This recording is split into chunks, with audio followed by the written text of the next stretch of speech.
कधीच नाही चुकणार तुमचे फेवरेट टीव्ही शोज झी5 सोबत, तेही एकदम फ्री।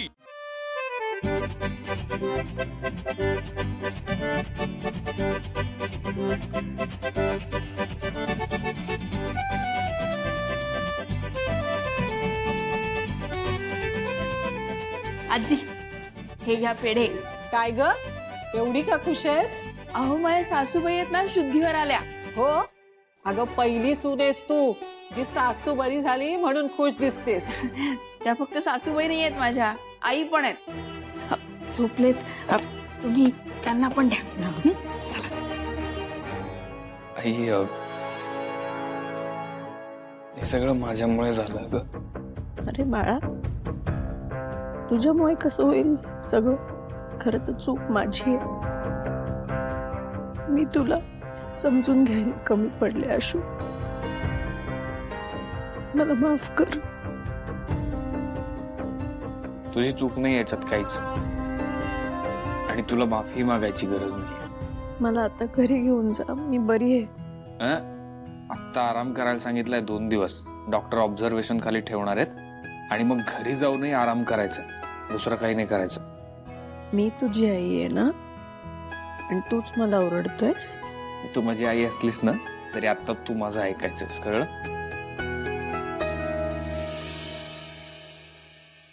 दादा, हे घ्या, हे पेढे घ्या। माझ्या सासूबाई शुद्धीवर आल्या, घ्या तुम्ही पण घ्या। हे घ्या दादा। अहो ताई, तुम्ही पण घ्या। अरे यार, स्टेफनी यार, बॉक्स संपला। अरे ये देख, आधी अपने पास स्टॉक रेडी है। भाई साहब, हे तू लगेच कसं आली? आगे शिवा, आम्हाला माहित होतं सीताई शुद्धीवर येणार आहे, मग तुला आनंद होणार आहे, मग तो आनंद व्यक्त करावा लागणार आहे, म्हणून आम्ही सगळी तयारी केलेली आहे। चला चला दादा, हे घ्या, तुम्हाला पण घ्या। आशू, खूप लांब राहिलास रे माझ्यापासून, खूप दिवस।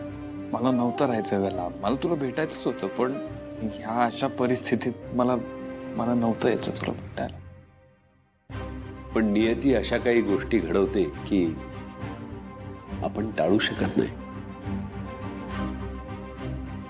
असू दे, पण आता यापुढे तू माझ्या बरोबरच राहायचंस।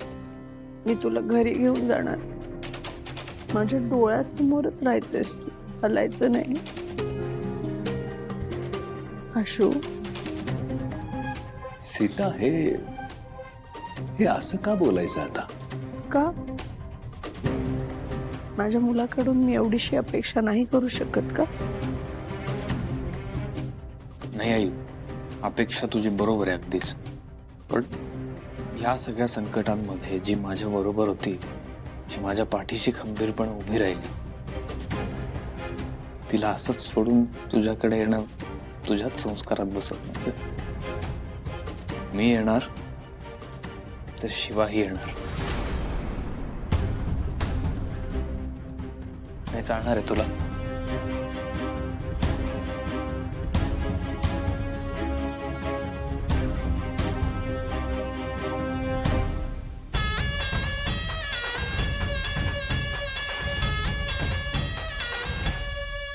काय चाललंय?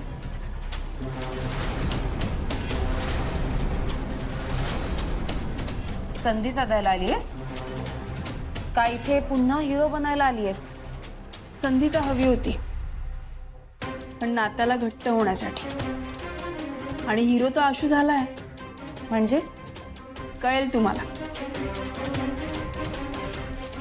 मग काय, देसाईंच्या घरात सून म्हणून परत घुसायचंय? मला जर असं घुसायचं असतं ना, तर मी आज तिथे असते आणि तुम्ही घराच्या बाहेर। मला असं संधी साधून वगैरे कुठे घुसायचं नाही। पण तुम्हाला एक सांगते की मी कुठेही असेन, काहीही करत असेल, तरी देसाईंची सून म्हणून आणि आशुतोषची बायको म्हणून कायम असेल। मग राहशील कायम त्या वस्तीत आणि देसाईंच्या घराबाहेर, खुशाल राहा।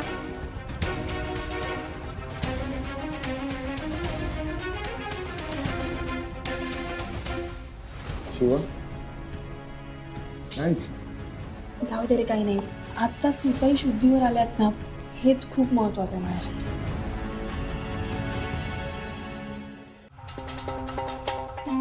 कीर्ती, किती त्रास करून घेतला स्वतःला. काय इतका त्रास करून घेतेस? इतके दिवस ह्याचे तुझ्या मनात विचार चालू आहेत ना, त्याचे परिणाम आहेत हे. मी बरी आहे आता. अगं तू म्हणतेस तू ठीक आहेस, पण तुझा त्रास कळतोय ना मला. आणि तुझा त्रास फक्त मला कळतो, तरी घरातल्या कोणीच सांगितलं नाही मला माझी आई आजारी येते. अगं असं काही नाहीये. तुम्ही मीटिंगला गेला होतात ना. आई, तुझ्यापेक्षा कुठलंच काम महत्वाचं नाहीये माझ्यासाठी. आणि जेव्हा मला कळलं ना माझी आई आजारी आहे, तेव्हा पहिली फ्लाईट पकडून इथे आली आहे तुझ्यासाठी. तशी काही अडचण नव्हती इथे. माझं औषध पाणी सगळं नीट झालं. ऑपरेशन सुद्धा व्यवस्थित झालं. आणि तुला माहितीये, सगळं आशूने केलं. हे आणि लक्ष्मण भाऊजी नव्हते ना, अचानक सगळं त्याच्यावरच येऊन पडलं. आणि त्याने खूप जबाबदारीने सगळं निभावलं. म्हणजे आशूला माफ केलंस तू? माफ करण्याचा प्रश्न येतोच कुठे. मुलगा आहे तो माझा. म्हणजे त्याच्या जाळ्यात अडकलीस ना? नाही, मान्य आहे मला. मान्य आहे, तू त्याची आई आहेस. 4 शब्द आपल्या मुलाने चांगले म्हटल्यानंतर तुझं काळीच विरघळलं असेल, मान्य आहे ना? म्हणून विसरलीस तो तुझ्याशी कसा वागला ते? शिवाला कसा घेऊन गेला होता तुझ्या समोरून? शिवासाठी घर सोडलं होतं, तुला सोडलं होतं ना त्याने. विसरलीस? ही आत्ता जी काही तुझ्यावर वेळ आली आहे ना, ती फक्त आशूमुळे आली. आई, 1 मिनिट. हे सगळं काही आशूमुळे झालं नाहीये. फक्त मी त्याला समजून घ्यायला कमी पडले. म्हणजे आशू घरी परत येणार,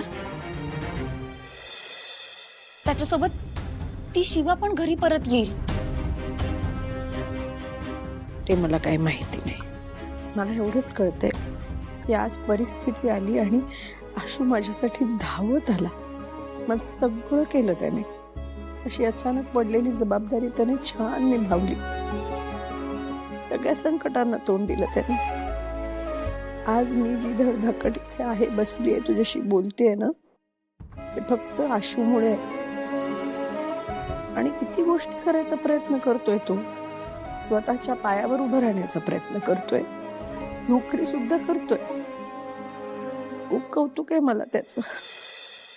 कीर्ती, हे बघ, या सगळ्याचा विचार तू आता करू नको. सगळं छान होणार आहे. मी छान बरी होणार आहे.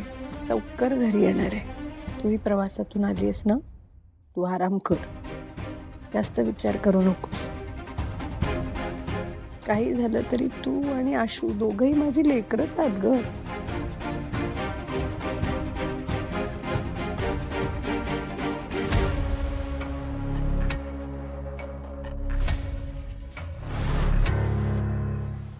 झी 5 ॲप डाउनलोड करा आणि पहा सर्व एपिसोड्स एकदम फ्री.